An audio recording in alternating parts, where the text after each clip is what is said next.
several U.S. allies decided, as I discussed with Nancy Cordes earlier in the show, not to participate, at least for now, in President Trump's new Board of Peace. One of them was Finland, led by President Alexander Stubb. He has a new book out titled The Triangle of Power, Rebalancing the New World Order. Here was some of his conversation with my colleague Ed O'Keefe at the World Economic Forum in Davos. Why is Finland not signing on to President Trump's Board of Peace? Well, we do this together with our European partners. So I think the actual idea of a Board of Peace is good because we need more space for peace mediation.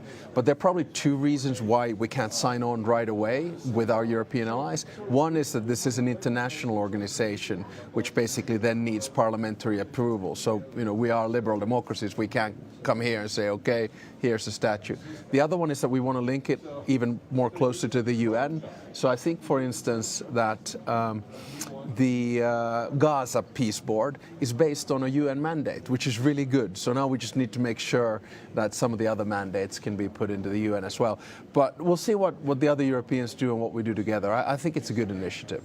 And on Greenland, this is perhaps the most dynamic, fluid one you face. By the end of today, things could be very different than how the day started.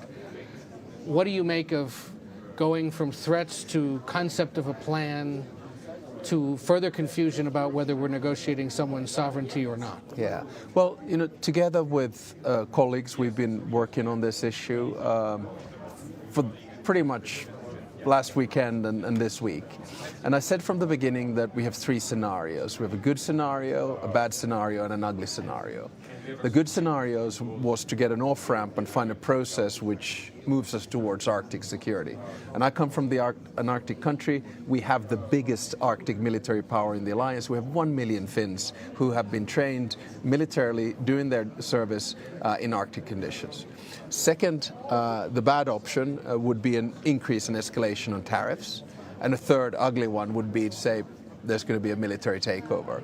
So I think we avoided option 3, which was ugly, option 2, which was bad because the tariffs are off the table, and now we start a process of negotiation to strengthen Arctic security, which I, of course, coming from an Arctic nation, support. So, again, to the American who may not appreciate this focus on this need to worry about Arctic security, for you it's obvious. But for the rest of Western Europe and the United States and Canada, why is this such a big concern? Why should it be a concern? Okay, so the Arctic really has 3 strengths to it. One is security.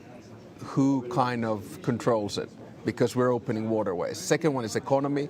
That's why you use icebreakers to break the ice to then have goods going. And the third one is environment and climate change. So it is of strategic importance and interest. And of course, the most important thing here is to understand that if and when Russia behaves in an aggressive, imperialistic fashion in Ukraine, we can't exclude that happening somewhere else.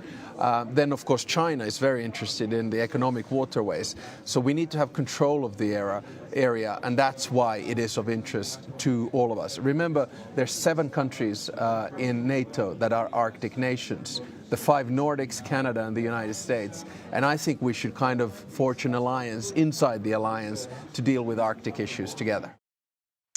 Triangle of Power, Rebalancing the New World Order by Finnish President Alexander Stubb is out now.